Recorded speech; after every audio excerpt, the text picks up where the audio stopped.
Avez-vous déjà ressenti que, malgré tous vos efforts investis dans une relation, vous demeurez toujours en attente? Que ce soit une personne que vous souhaitez séduire tout en gardant ses distances, un partenaire qui a cessé de vous faire sentir exceptionnel ou un ex qui vous laisse dans l'incertitude quant aux raisons de votre séparation, le constat est inéluctable. Vous n'êtes pas leur priorité. Il semble que vous ne soyez qu'un plan de secours, une personne vers qui ils se tournent uniquement lorsque cela leur convient. Cela cause une douleur, n'est-ce pas? Vous investissez votre temps, votre énergie, vos émotions, pour finalement éprouver le sentiment d'être négligé, relégué dans l'ombre, attendant désespérément qu'ils reconnaissent votre valeur. Aujourd'hui, nous allons examiner comment devenir leur priorité plutôt qu'une simple option.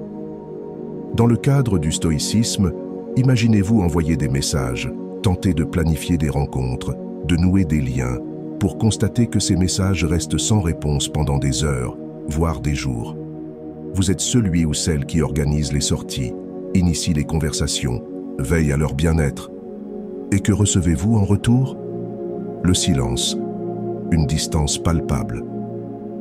Vous commencez à douter. Pourquoi ne suis-je pas à la hauteur? Que fais-je de travers? Plus vous vous efforcez, plus ils s'éloignent, comme si vous poursuiviez un mirage, espérant qu'en donnant un peu plus, ils finiront par vous accorder l'importance que vous méritez. Êtes-vous prêt à explorer comment le stoïcisme peut vous aider à reprendre le contrôle de vos relations? Commençons. Premièrement, abandonnez la quête de leur approbation. Je comprends, cela peut sembler aisé, mais lorsque vous êtes profondément investi dans une relation, c'est souvent l'une des tâches les plus ardues. Que ce soit une nouvelle personne que vous souhaitez séduire, un partenaire qui s'éloigne, ou un ex qui vous a laissé dans un sentiment d'infériorité, l'instinct vous pousse à en faire davantage pour qu'ils reconnaissent enfin votre valeur. Pourtant, la vérité est la suivante. Plus vous recherchez leur approbation, plus vous les repoussez. Décomposons cette dynamique. Imaginez-vous à une soirée, désireux de converser avec une personne qui vous attire. Vous tentez d'attirer son attention, peut-être en riant un peu trop fort à ses plaisanteries, en lui offrant un verre ou en vous rapprochant un peu trop. Mais, paradoxalement, plus vous vous imposez, plus elle s'éloigne. C'est un comportement instinctif. Lorsque nous sentons qu'une personne essaie trop, nous avons tendance à nous distancier. Cela ne fait pas appel à notre intérêt, mais plutôt à notre sentiment de désespoir. C'est exactement ce qui se produit lorsque vous cherchez sans relâche l'approbation de quelqu'un dans une relation. Tournons-nous vers la sagesse du stoïcisme. Les stoïciens soutenaient que notre valeur et notre bonheur émanent de l'intérieur et non de sources externes.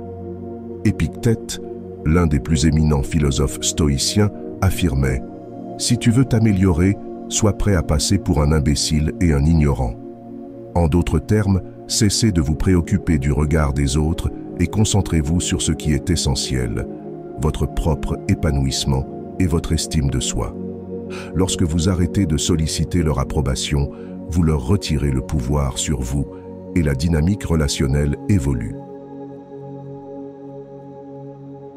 Explorons maintenant la deuxième clé pour devenir leur priorité, plutôt qu'une simple option, se concentrer sur sa propre croissance. Imaginez cela.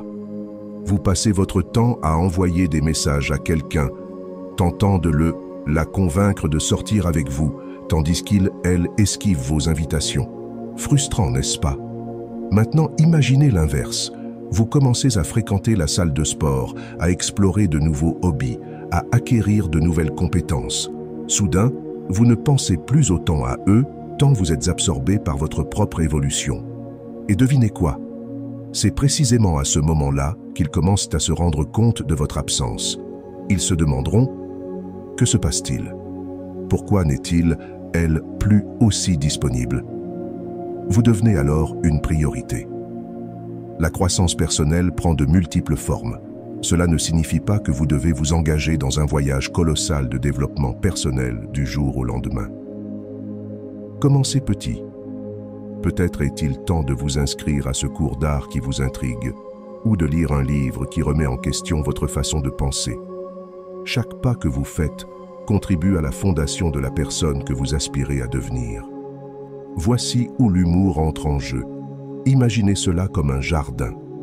Vous passez votre temps à arroser les plantes des autres, à veiller à leur épanouissement, tandis que votre propre jardin est envahi par les mauvaises herbes. N'est-il pas temps d'arrêter de s'occuper des plantes d'autrui et de commencer à embellir votre propre espace? En agissant ainsi, les gens remarqueront à quel point vous êtes devenu vibrant et plein de vie. En fin de compte, lorsque vous priorisez votre croissance, vous ne serez jamais une option, mais le choix incontournable. Troisièmement, modifier la dynamique de pouvoir. Abordons maintenant l'étape suivante pour devenir leur priorité plutôt qu'une simple option. Transformer cette dynamique de pouvoir. Cela peut sembler relever d'un jeu de stratégie, mais il s'agit simplement de reprendre le contrôle de votre propre vie. Dans une relation où vous vous sentez comme une option, c'est souvent parce que l'équilibre des pouvoirs penche en leur faveur. Vous êtes celui, celle qui poursuit, qui cherche à plaire, qui se plie en quatre. Cela vous semble familier? Eh bien, il est temps que cela change. Et la bonne nouvelle, c'est que vous en avez le pouvoir.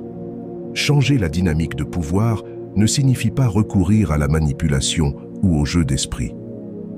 Cela consiste à reprendre le contrôle de votre énergie émotionnelle et à cesser de courir après l'approbation des autres. Cela revient à demeurer dans votre propre force pour qu'ils commencent à vous percevoir différemment. Voici un petit secret. Les gens valorisent ce pourquoi ils doivent fournir des efforts. Quand vous êtes toujours disponible et accommodant, ils ne reconnaissent pas votre valeur. Ils la prennent pour acquise. Mais lorsque vous commencez à établir des limites et à vous concentrer sur vos propres priorités, ils prennent conscience de la valeur de votre temps et de votre énergie. Lorsque vous cessez d'être constamment en retrait, ils commenceront à apprécier votre absence et, par conséquent, votre présence. Le stoïcisme nous enseigne à nous concentrer sur ce que nous pouvons contrôler, et ici, il s'agit de vos actions et de votre état d'esprit.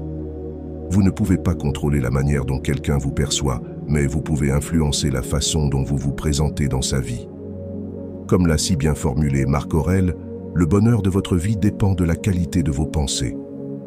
Dans ce contexte, la qualité de vos pensées détermine votre approche de la relation. Allez-vous continuer à croire que leur validation est ce qui vous rend important ou allez-vous reconnaître que votre valeur est intrinsèque et qu'ils doivent faire des efforts s'ils souhaitent avoir une place dans votre vie? J'espère que ce message t'a été utile.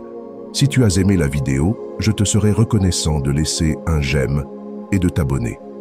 Si tu te retrouves sans mots, écris simplement « Je suis la priorité » pour montrer que tu fais partie de la minorité qui a suivi la vidéo jusqu'à la fin. Merci beaucoup pour ton attention et à la prochaine.